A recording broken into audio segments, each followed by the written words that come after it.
All right, we're going to talk about the market explosion and what you need to know. Of course, we're also going to get to how to control your trading emotions and things that can actually help you within the market, our game plan in Forex, as well as our full stock analysis. I am Mark Melnick, and this is the Newsbeat Show.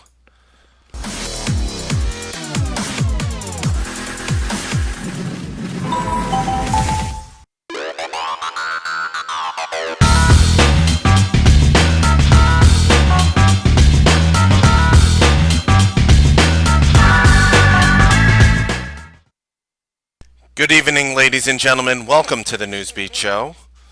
We're going to be talking about the massive bounce today, but what are my feelings on it, as well as a near bottom call again here in Facebook, how I made too little money on it, and what I could have done actually better. We'll discuss that. We're going to discuss just the astronomical pop here in the market today.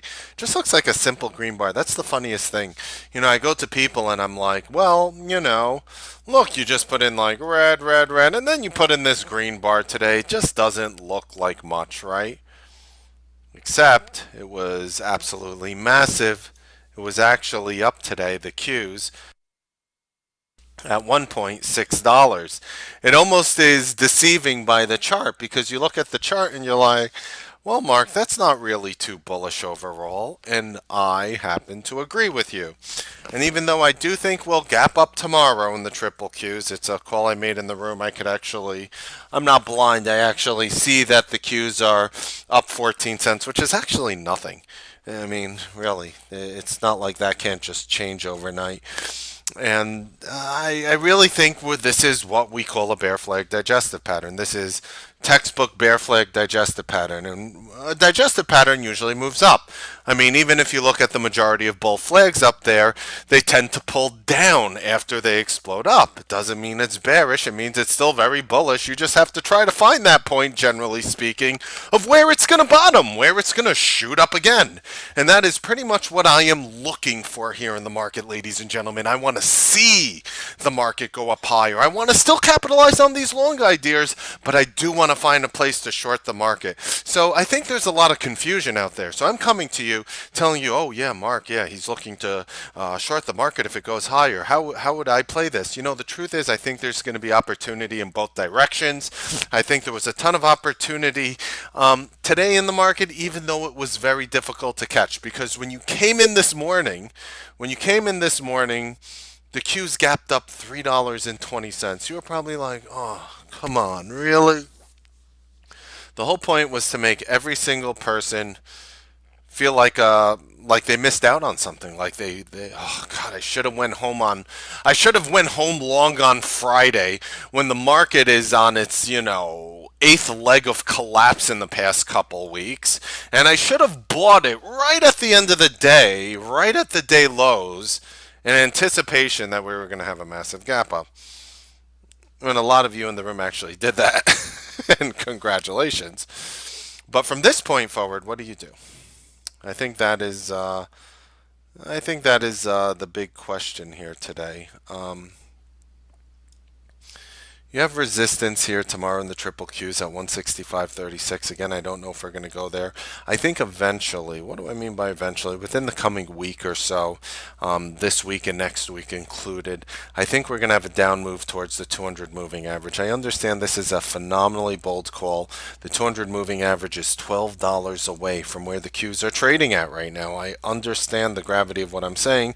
I think you just have to trade the smart ideas, trade the smart plays. I was able, even with trades where I thought that my entries weren't paramount, I was still able to walk away with money. And it all goes into risk reward and how you do things. So let's talk about the big one today, Facebook. And basically, you see I have a trend line here right in the 152.20 range. And this is where I was saying Facebook would bottom today. So Facebook opened up at 160, and people were asking me in the room, hey, Mark, where would you buy Facebook? I'm like, 152.20. You guys probably thought I was on some prescription medications because Facebook was just way far away from there, and it just was trading so much higher, and then it plummeted, and then it plummeted again, and the stock dropped like 5 points in 15 minutes. And you are probably saying, Mark, where do I buy Facebook here? Where do I buy Facebook? And I can't tell you where to buy, but as I was looking to buy in the 152.20s. So let's look at what happened. The 152.20s are pretty much, if you're looking at my cursor, they're right around here. And if you actually look, when you actually broke 152.20s for the first time on that 5-minute 10:45 a.m. bar, notice how you put in the maximum volume here today? That shows you that the level I drew was correct. This proves my algorithmic theory that the majority of volume would have been at my level where that level broke down. It's not a coincidence that 10:45 a.m. had higher volume than the first 5-minute bar, which you had 5 million shares off the stock collapsing. And the first 5 minutes of trade, usually that's always the highest bar, right? Not when you have good algorithmic levels, not when you take my trendline class, and not when you see it. So I actually got in near the upper quarter of the bar. You know, if you slice it into 100% being the top of the bar and 0% being in the bottom of the bar here, I bought at like the 75% level. So I bought it, the stock collapsed, I bought in a third, and then it popped up to 153. I sold out 2/3 of my position profitably. The stock plummeted again through lows, hit 149.02, and then literally bounced over $11. And I was already out of it. It did the little quick shake and bake move here for me. And this move right here literally got me out. I still made money. However, a $1,400 day could have been a $16,000 day in potential, and I can, even looking back now, I don't think I traded Facebook incorrectly. There are people in the room who traded it much better than me, and as I always say, the most paramount thing of any single trade you ever do is always your entry. Some people have tighter risk parameters. Some people have looser risk parameters. Some people are looking to buy certain setups. Some people, they're risking very little. But if you were in the options with me, it wasn't that hard to hold, if you notice. It wasn't that hard to hold Facebook. So, congratulations to all those people who capitalized on this one. So again, major bounce in the market. Let it do its thing. I am looking to go long and short. I'm looking to just make as many intelligent trades as possible. So what do I mean by this? I'll give you an example. Everything was a quick scalp for me today. I wasn't too proud of it. But let's look at Micron. Micron flush down here. I bought Micron in the 55.10 range, and the stock popped to 55.49. Just this little bottom call here in Micron, just as you could see, I made money on Micron long. And then there was Microsoft, which I came out this morning in the pre-market, and I said, guys, Microsoft is my favorite name, and it shot up without me, and I was like, oh god, that sucks. I was so upset. I was like, oh man, come on, Microsoft. Literally came, flushed through. It's at like 92.20, 92.30, 92.20, and I literally tell you guys, well, if we break and we flush a little under 92, I'm going long. So right over here on the 5-minute, I'm just zooming in so you don't have to squint at your screen. We broke 92 here. I literally went long. I know this looks like a nothing burger move, but it literally hit 92.46. Little 50-cent move. I caught probably 40 cents of it. I was in the options, made a quick little scalp profitably. So I scalped Micron, Microsoft profitably, and I also did Facebook profitably. The other name I took was, I thought, look, I've seen worse entries in my life. I've seen better entries. I wasn't proud of my entries in Dropbox today. So Dropbox fell down here. Right over here, it fell down to like the 28.70, so I pretty much was buying Dropbox. I paid 28.71, and after I paid 28.71, it went down to 27.75, so I was down like 96 cents, but I took such a minor position. It was 500 shares. For me, that's very minor, and I was down like just under $500 when it flushed to its lowest, and I still held on. And as it bounced here, I pretty much said, okay guys, my stop is 27.74, a penny below the day low after it hit it, and I pretty much was using a 5-minute stop. So I watched the stock dance all the way up, hit 29.38. I was selling out in the 2019 range, and I was able to make 50 cents even though I was down $1 at one point in the trade. So Granted, throughout the day it pulled back and then shot up. I wasn't playing around with it then. But what I'm doing in this market, what you'll notice, ladies and gentlemen, and I think this is going to be paramount to your consistency, is you see that I'm attacking things very light, very modestly. I'm not looking to slam the crap out of something. You know, everybody slam the crap out of something is different for every person. For me, slamming the crap out of something is different than it could be slamming the crap out of something for you. For a smaller trader, buying 500 shares of Dropbox could be big.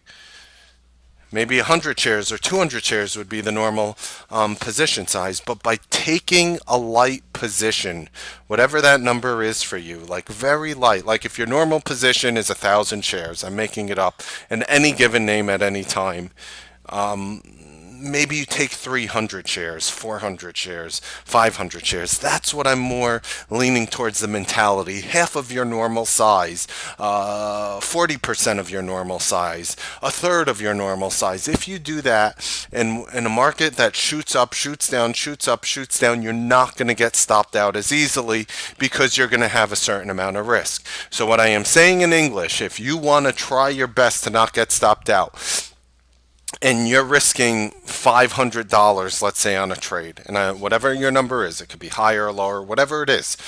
Let's say you're buying XYZ at $50, and you want to risk $500. A lot of you will take 500 shares at $50 and put a stop at 49.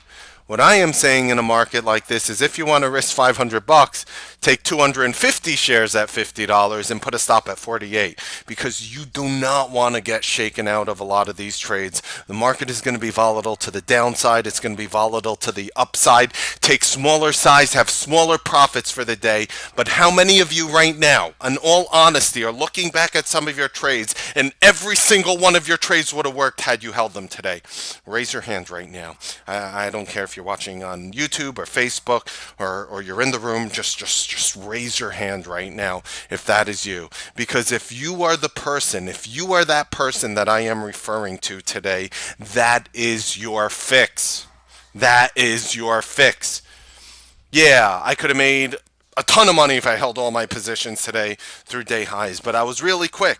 And a $1,500 day is what could have been out of a $16,000 day. But I am not going to cry myself to sleep at night, you see.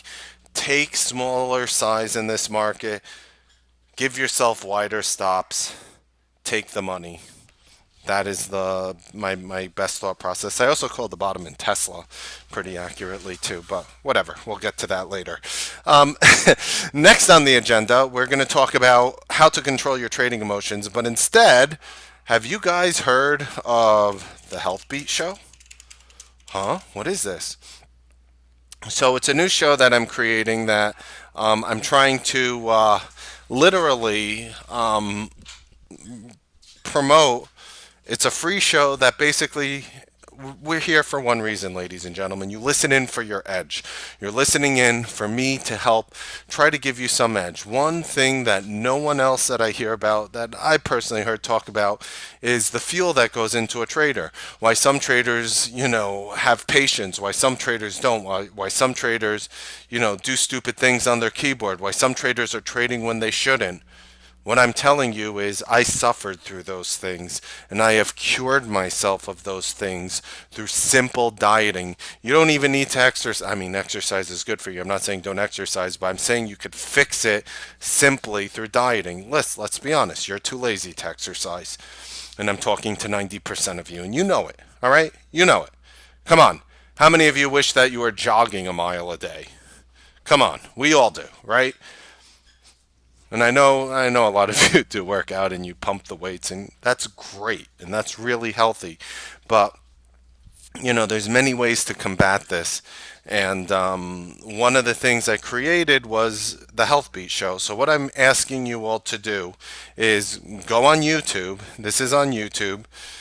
Type in the word Health Beat, literally as one word, like as you see there, Health Beat, and look at the top show. You get to see my pretty mug. And I basically talk about foods that can help give you an edge in trading. Do me a favor, watch the whole video.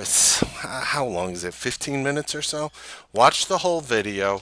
If you don't like the video, I don't want you to just exit off and leave. I want you to hit a thumbs down on the video. Kind of weird, like I'm asking you to thumbs down a video, right? I want you to watch the Health Beat show, and if you feel it, it's a free service where it costs you nothing. I'm just trying to give you an edge. If you don't like it, thumbs it down. If you like it, thumbs it up. And what I'm going to do is I'm going to take all the information that I have, because right now I'm not getting I'm not getting a lot of support for a lot of things. It's going to take a lot of my time, energy, resources, and whatnot. I have zero effort. I have zero issues giving that effort to you guys. I just have to know it's something that is in demand, and that you're gonna, you know, hopefully I'll get through to you with some of these things, and hopefully it's going to make a life-changing difference within your trading. I know you guys know the famous story about the guy who wanted me to mentor him, and he wanted to dump tons and tons of money. But I was looking at him and I was talking to him, and I'm like, you know what, dude, you really get it. You're really already there. And he's like, what are you talking about, Mark? And I'm like, look, instead of giving me that money, what I want you to do is I want you to eat only the foods I tell you to eat. You are not allowed to eat anything else. That's what I told him. And what I did was I started putting them, I started doing this research on different foods, fruits, vegetables, natural foods that he can really improve brain function, improve calmness, improve this, improve that. You know, the dude was on heart medication. He stopped taking it. Look, I'm not coming here saying this is a cure for disease. That would be completely illegal. But I am telling you it's given me an edge in trading, and I have seen other people gain an edge in trading by simply eating certain fruits and vegetables. I know that sounds like, your first grade teacher, and telling you, oh, always eat your veggies, always eat this, always eat that. But I'm telling you, so many of you guys have already fallen off from there. I'm also going to start talking about some of the most poisonous foods that you are drinking right now. You ready for this? You want to know what's killing you? In my opinion, unorganic coffee. You drink unorganic coffee, it's one of the top pesticided crops on the planet. Do you realize what happens when you drink unorganic coffee? You're drinking all those pesticides. So what I'm going to do in the future too is I'm going to find you cheap ways. I know organic is very expensive and people are on a tight budget. A lot of you guys, I'm going to find the cheapest, most cost-effective way for you also to eat healthy. Those are going to be in future episodes. So I have a magic fruit for you guys in this episode. If you would like to watch it, please watch it. Thumbs up if you like. Make sure you thumbs down if you don't like. And I have to see if this is something that I'm going to continue doing. Our game plan in Forex, Exo Bionics. Did you see this one today? So we tweeted this one out earlier. I took this one as an overnight. Just an explosive little crapper name, if you will. Big bullish engulfing bar. I'm giving you guys a simple trigger through $2.20. That was today's high for a follow through. It's showing that it's up a few pennies after hours. I mean, okay. I'm not taking it too seriously. We'll see where it opens up tomorrow. But again, that's going to be EXO, EKSO. That's Exo Bionics at $2.20. Okay, we have a few Forex trades working and already got profit on them, and I have 2 new orders for you guys here today. We're going to go right over here, and let's just put it like that so you guys can see it. There we go. 2 buy orders. Here's my size. Here's the symbol. Here's the price I'm putting my bids at. Here's my stop loss. Here's my take profit. I literally do these orders at 7:25 or 7:20 p.m. tonight, and I literally put in these live orders so you guys get to, potentially piggyback, potentially follow. Of course, I don't give stock picks or recommendation advice. Take a look at it if you like it, if it's something that's helpful for you, for educational purposes only, of course. You could go ahead and use it, but these are orders from my live Forex account. With that being said, we, unfortunately, for some, very fortunate for others, we have to go to our full stock analysis. That is indeed for members only of the Newsbeat Live Room. If you're interested in the Newsbeat Live Room, there's a link within the description. And we are indeed, ladies and gentlemen, the fastest growing trading room in the nation. Happy trading, make money, and we will see you guys tomorrow on the Newsbeat Live trading broadcast. Have a wonderful evening. Don't forget about the Health Beat show.